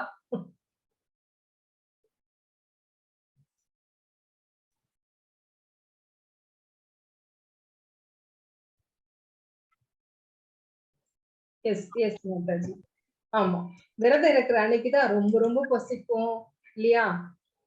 அன்னைக்கு சாப்பாடை பத்தி மட்டுமே அன்னைக்கு ஏகாதசி அன்னைக்கு பகவான் பத்தின விஷயங்களை வந்து நிறைய பேசணும், நிறைய கேட்கணும், நிறைய சாண்ட் பண்ணணும். அந்த 700 ஸ்லோகங்களும் நம்ம இஸ்கான் பெங்களூர்ல அங்க வந்து சாண்ட் பண்றாங்க. அதை கேட்கணும், கூடவே சாண்ட் பண்ணணும் அப்படிங்கறதெல்லாம் மறந்து போய் கூடவே இந்த பசியும் வந்து கூடவே நம்ம கூடயே டிராவல் பண்ணிட்டு இருக்கோம். அப்ப மனசை அடக்குறது கஷ்டமாச்சே கிருஷ்ணா அப்படின்னு வந்து கேட்கிறாரு. இதுக்கு பகவான் என்ன பதில் சொல்றாரு அப்படின்னு பார்க்கலாம். படிங்க மாதாஜி. श्री भगवान उवाच असंशयं महाबाहो मनो दुर्निग्रहं चलम् अभ्यासेन तु कौन्तेय वैराग्येन सगृह्यते. हरे कृष्ण माताजी. பகவான் ஸ்ரீ கிருஷ்ணர் கூறினார், பலம் பொருந்திய புயங்களை உடைய குந்தியின் மகனே, அமைதியற்ற மனதை அடக்குவது சந்தேகமின்றி மிகவும் கடினம். பகவானும் ஒத்துக்கிட்டார். ஆமா, ரொம்ப கஷ்டம்தான் அப்படின்னு ஒத்துக்கிட்டாரு. ஆனா அதுக்கு வந்து சொல்யூஷன் கொடுக்கிறாரு. தகுந்த பயிற்சியினாலும் பற்றின்மையினாலும் அது சாத்தியம். அதாவது பற்றே இருக்கக்கூடாது. அத இது என்னோடது, இது என்னுடைய மனைவி, இது என்னுடைய பிள்ளை, இது என்னுடைய பணம், இது என்னுடைய காசு அப்படிங்கிற அந்த பற்று இருக்கக்கூடாது. அப்புறம் பயிற்சி, அப்பியாசேன, அப்பியாசேனா பயிற்சி, வைராகியேன அப்படின்னா பற்றின்மை, டிட்டாச்மெண்ட். இந்த ரெண்டும் நம்ம வந்து இருந்ததுன்னா நம்மனால வந்து மனசை அடக்க முடியும் அப்படி வந்து இங்க வந்து பகவான் நம்மளுக்கு பதில் சொல்லியிருக்கிறார். சோ பயிற்சி செய்ய செய்ய செய்ய செய்ய நம்முடைய மனதை நம்மளால கட்டுப்படுத்த முடியும். அதுக்கு பற்றின்மை வேண்டும், டிட்டாச்மெண்ட் வேணும் அப்படின்னு 2 விஷயங்களை சொல்யூஷனா பகவான் இந்த இடத்துல நம்மளுக்கு தந்திருக்கிறார். பற்றின்மைனால மனசு அடங்கிவிடும்.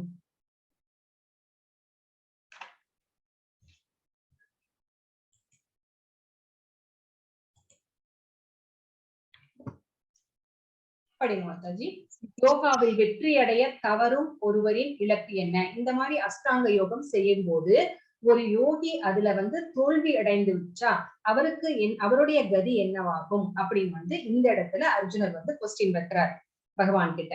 ஹரே கிருஷ்ணா. படிங்க மாதாஜி. எஸ் மாதாஜி. प्राप्य पुण्यकृतां लोकान् उषित्वा शाश्वती समाह शुचीनां श्रीमतां केः योगभ्रष्टो अपि जायते. हरे कृष्ण माताजी. வெற்றி அடையாத யோகி, அதாவது இந்த அஷ்டாங்க யோகம் செய்துகிட்டே இருக்கும்போது அதுல வந்து பகவானை காண்பதற்கு முன்பே அவர் வந்து தன்னுடைய உயிரை நீத்து விடுகிறார். அப்போ அவர் வெற்றி அடையல. அந்த யோகியினுடைய நிலைமை என்னவாகும் அப்படின்னு கேட்கும்போது, புண்ணிய ஆத்மாக்களின் லோகங்களில் பற்பல வருடங்கள் அனுபவித்த பின் நல்லோரின் குடும்பத்தில் அல்லது பெரும் செல்வந்தரின் குடும்பத்தில் பிறக்கின்றான். சோ அப்படிப்பட்ட யோகி புண்ணிய ஆத்மா. புண்ணிய ஆத்மாக்கள் எந்த லோகத்துல வசிக்கிறாங்களோ அந்த லோகத்துக்கு அவர் வந்து எலிவேட் ஆகிறார். அந்த லோகத்துல அவர் வந்து அங்க போய் வசிக்கிறார். அவருக்கு அங்கே பிறவி கிடைக்கிறது. அப்போ அங்க பிறவி கிடைச்சு அந்த புண்ணிய பலன்கள் தீரும் வரை அங்க இருக்கிறார். அங்க இருந்துட்டு அவருக்கு வேறொரு பிறவி நல்ல ஒரு குடும்பத்துல, நல்ல குடும்பம் அப்படின்னு எதை சொல்றோம்? பக்தி செய்கின்ற குடும்பம், ஒரு ஆன்மீக குடும்பத்துல, அந்த மாதிரி ஒரு நல்ல குடும்பத்துல பிறக்கிறார். இல்லைன்னா செல்வந்தர்களுடைய குடும்பத்துல பிறக்கிறார். இப்போ ஏன் இந்த 2 இடத்துல பிறக்கிறதுக்கு அவருக்கு சான்ஸ் கிடைக்குது அப்படின்னா, இங்க பக்தி செய்வதற்கு அவருக்கு மறுபடியும் ஒரு சான்ஸ பகவான் ஏற்படுத்தி கொடுக்கிறார். அப்போ முன்னாடி எந்த இடத்துல பக்திய நிறுத்தி இருந்தாரோ அதை கண்டினியூ பண்றதற்கு ஏதுவான ஒரு ஆப்டான ஒரு இடத்தை தேர்ந்தெடுத்து பகவான் அந்த யோகிக்கு பக்தி செய்வதற்கு மீண்டும் ஒரு சான்ஸை இந்த இடத்துல அவர் கொடுக்கிறார் அப்படிங்கறத நம்ம இங்க தெரிஞ்சுக்கிறோம். சோ இந்த மாதிரி பக்தி செய்வதற்கு நவவித பக்தி, 9 விதமான பக்திகளை இங்க ஸ்ரீமத் பாகவதத்துல சொல்லப்பட்டிருக்கிறது. சோ பகவத்கீதையிலும் சொல்லப்பட்டிருக்கிறது. என்ன அந்த 9 விதமான பக்தி அப்படின்னு கேட்டீங்கன்னா, ஸ்ரவணம் கீர்த்தனம் விஷ்ணு, ஸ்மரணம் பாத சேவனம், அர்ச்சனம் வந்தனம் தாஸ்யம், சக்கியம் ஆத்ம நிவேதனம் அப்படிங்கிறது 9 விதமான பக்திகள். இந்த 9 விதமான பக்திகள் என்னன்னு நீங்க கவலைப்பட வேண்டாம். பின்னாடி வர்ற சாப்டர்ல ஒன்னொன்னும் என்ன, அதுக்கு ஒவ்வொருத்தருக்கும் ஒரு எக்ஸாம்பிளோட விளக்குவோம். அப்ப நம்ம தெரிஞ்சுக்கலாம். ஸ்ரவணம் அப்படின்னா அதுதான் முக்கியமான ஃபர்ஸ்ட் அண்ட் ஃபோர்மோஸ்ட் இம்பார்ட்டன்டான ஸ்டெப். ஸ்ரவணம்னா கேட்டல், ஹரிகதைகளை கேட்டல். இந்த மாதிரி பகவத்கீதை, ஸ்ரீமத் பாகவதம் போன்ற கிரந்தங்களை பற்றி சாஸ்திரங்களை கேட்கிறது. அப்புறம் கீர்த்தனம், பகவானுடைய புகழை பாடுவது. ஸ்மரணம், பகவானை பற்றியே நினைத்து கொண்டிருப்பது. எப்படி பிரகலாத மகாராஜர் நினைச்சாரோ அந்த மாதிரி. பாத சேவனம், எப்படி மகாலட்சுமி தாயார் பகவானுக்கு பாத சேவனம் செய்யறாங்களோ அந்த மாதிரி. அப்புறம் அர்ச்சனை பண்றது. அப்புறம் வந்தனம், அவருக்கு சேவைகள் செய்கிறது. அப்புறம் தாசியம், எப்படி ஆஞ்சநேயர் ஸ்ரீராம பிரானுக்கு ஒரு தாசனாக இருந்து சேவைகள் செய்தாரோ அப்படி. அடுத்தது சக்கியம், எப்படி அர்ஜுனர் ஒரு நண்பனாக இருந்து கிருஷ்ணருக்கு சேவைகள் செய்தாரோ அந்த மாதிரி. ஆத்ம நிவேதனம் அப்படின்னா பலி மகாராஜா 3 அடி மண் கேட்டார் பார்த்தீங்களா, வாமன அவதாரமாக அப்போ தன்னையே அவர் பகவானுக்கு சமர்ப்பிச்சுட்டார், அர்ப்பணிச்சுட்டார். அந்த மாதிரி 3வது அடி வைக்கிறதுக்கு இடமே இல்லை. அப்போ தன்னுடைய தலையை பவுடவுன் பண்ணி அவர் தாழ்த்தி தன்னோட தலை மேல நீங்க உங்களுடைய பாதத்தை வைங்க அப்படின்னு தன்னையே அர்ப்பணிச்சுட்டார். அதான் ஆத்ம நிவேதனம், ஆத்மாவையே நிவேதனமா கொடுத்துட்டார். அந்த மாதிரி பக்தி இருக்கு. 9 விதமான பக்தி செய்ய முடியும். இந்த மாதிரி பக்தி செய்யும் போது பகவான் கிட்ட நம்ம சரணடைய முடியும். அதுதான் இங்க சொல்லப்பட்டிருக்கு.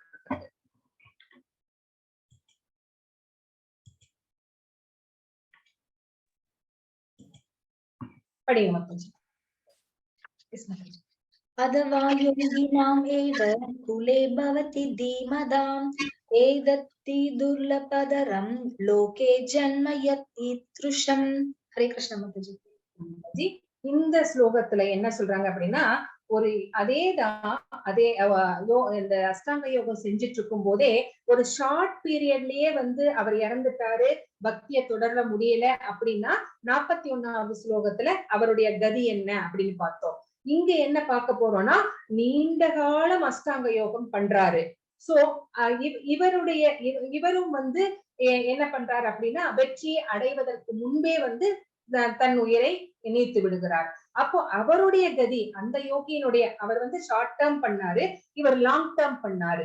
2 பேருமே யோகிகள் தான். சோ இவருடைய கதி என்ன அப்படின்னு கேட்கும்போது, நீண்ட கால யோக பயிற்சிக்கு பின் வெற்றி அடையாதவர் அறிவில் சிறந்து விளங்கும் ஆன்மீகங்களின் குணத்தில் பிறப்பது உறுதி.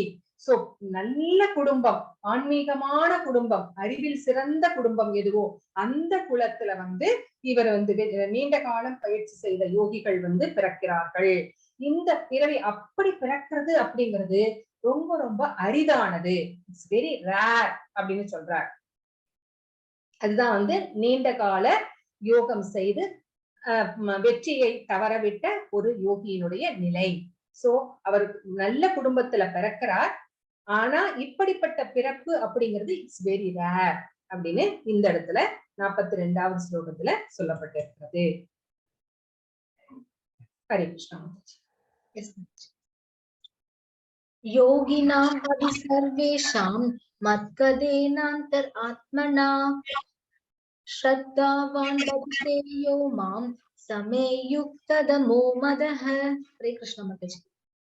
மேலும் எல்லா யோகிகளுக்கு மத்தியில் எவன் ஒருவன் நம்பிக்கையுடன் எப்போதும் என்னில் நிலைத்து தன்னுள் என்னை எண்ணி எனக்கு திவ்யமான அன்பு தொண்டு புரிகிறானோ அவனே யோகத்தில் என்னுடன் மிகவும் நெருங்கியவனும் எல்லோரையும் விட உயர்ந்தவனும் ஆவான்.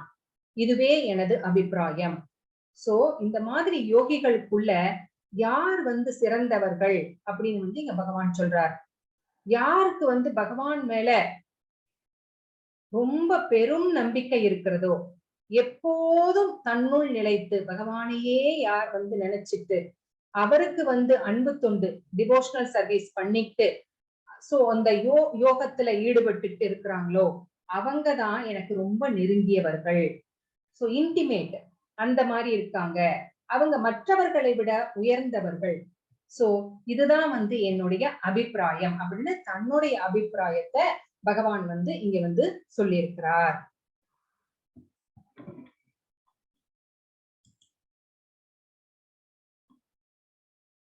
இங்க யோகங்களுடைய படிநிலை.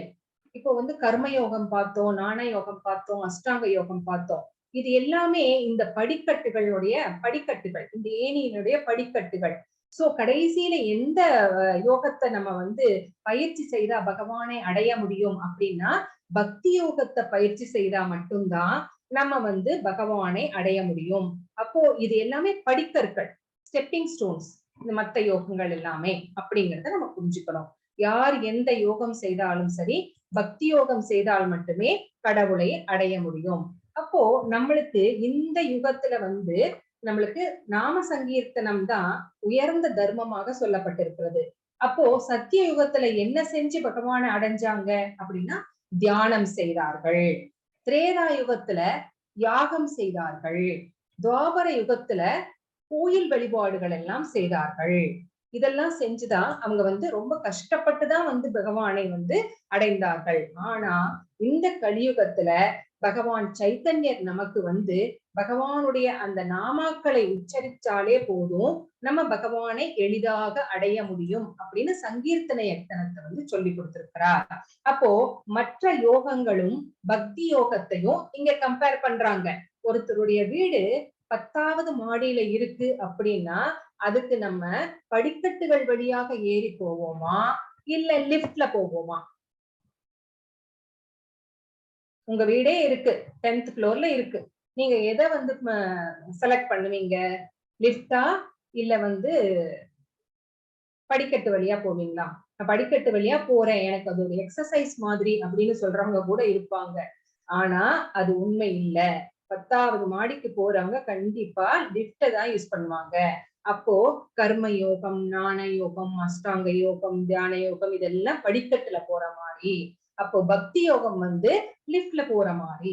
அதுதான் இங்க இந்த பிக்சர்ஸ் கொடுத்திருக்காங்க. நம்மளுக்கு தெரியும் ஹரே கிருஷ்ண மகா மந்திரம் என்ன அப்படின்னு, அது எப்படி ஜபம் பண்ணணும் அப்படிங்கிறது நம்மளுக்கு தெரியும். இதுக்கு ஒரு வீடியோ கூட போடுவாங்க. நான் சொல்றேன் மாதாஜி கிட்ட எப்படி சாண்ட் பண்றது அப்படிங்கிறது. எப்படி நான் நம்புறது? இந்த கலியுகத்துல பகவானுடைய நாமத்தை சொன்னா மட்டுமே போதும், நான் பகவானை அடைய முடியும் அப்படிங்கிறதுக்கு ஏதாவது பிரமாணம் இருக்கிறதா அப்படின்னு கேட்டா ஆமா, நிறைய பிரமாணம் இருக்கிறது. இங்க பாருங்க, கிருஷ்ண யஜூர் வேதம் கலிச்சந்திரன உபனிஷத், இது ஒரு உபனிஷத். அதுல இது சொல்லப்பட்டிருக்கிறது. இதி சோட சகம் நாம் கலி கல்மஷ நாசனம் நத பரதரோ உபயக சர்வ வேதேஷு திரிஷ்யதே. சோ இதனுடைய அர்த்தம் என்ன அப்படின்னு பார்க்கலாம். அனைத்து வேத இலக்கியங்களையும் தேடிய பின், எல்லா வேத இலக்கியங்களும் தேடுறாங்க. ஹரே கிருஷ்ணருடைய கோஷத்தை விட ஒரு வயதிற்கு, ஒரு வயதுன்னா ஒரு யுகத்திற்கு அர்த்தம், ஒரு மதத்தின், மதம்னா தர்மம், முறையை மிக உயர்ந்ததாக கண்டுபிடிக்க முடியாது. அதாவது பகவானுடைய அந்த மகா மந்திரத்தை தவிர மிக உயர்ந்த விஷயம் எதுவுமே கிடையாது அப்படின்னு இங்க சொல்லப்பட்டிருக்கிறது கலிச்சந்திர உபனிஷத்துல. மறுபடியும் சைத்தன்ய சரிதாமிர்தம் ஆதிலீலையில என்ன சொல்லப்பட்டிருக்கிறதுனா, ஹரேர் நாம ஹரேர் நாம ஹரேர் நாம இவ கேவலம் கலவு நாஸ்தியேவ நாஸ்தியேவ நாஸ்தியேவ கதிர் அந்யதா. நாஸ்தியேவ நாஸ்தியேவ நாஸ்தியேவ, வேறு வழி இல்லை, வேறு வழி இல்லை, வேறு வழி இல்லை. சோ ஒரு விஷயத்த வேதம் 3 முறை சொல்லுது அப்படின்னா, ஒரு முறை சொன்னாவே சத்தியம், அத 3 முறை சொன்னா பரம சத்தியம். சோ இதுக்கு மேல சண்டை மற்றும் பாசாங்குத்தனமான இந்த யுகம், அதாவது இந்த கலியுகத்துல சண்டை நிறைந்தது, சச்சரம் நிறைந்தது, பாசாங்கு ஆக்டிங் இல்லைங்களா, அது நிறைஞ்சது. சோ இந்த மாதிரி ஒரு யுகத்துல கிருஷ்ணருடைய பரிசுத்தமான பெயர்கள், அவருடைய நாமாக்கள், இதை உச்சரிப்பதை தவிர நமக்கு இங்கிருந்து வெளியேறுவதற்கு, இந்த பிறவியிலே இருந்து வெளியேறுவதற்கு வேற வழி இல்லை, வேறு வழி இல்லை, வேறு வழி இல்லை அப்படின்னு இங்க சைத்தன்ய சரிதாமிர்தம் ஆதிலீலை சொல்கிறது. மேலும் ஸ்ரீமத் பாகவதத்துல 12th canto 3rd chapter 51 versesல கலே தோஷ நிதேராஜன் அஸ்தி யோ மகான் கீர்த்தனாத் ஏவ கிருஷ்ணஸ்ய முக்த சங்க பரம் விரஜேத். என் அன்பான ராஜா, அதாவது பரீட்சித் மகாராஜா, அவரை பத்தி சொல்றாங்க. கலியுகத்தில் குறைபாடுகள் நிறைந்திருந்தாலும் இந்த வயதை பற்றி, அதாவது இந்த யுகத்தை பற்றி இன்னும் ஒரு நல்ல குணம் இருக்கிறது. கலியுகத்துல இது ஒரே ஒரு நல்ல குணம் இருக்கிறது.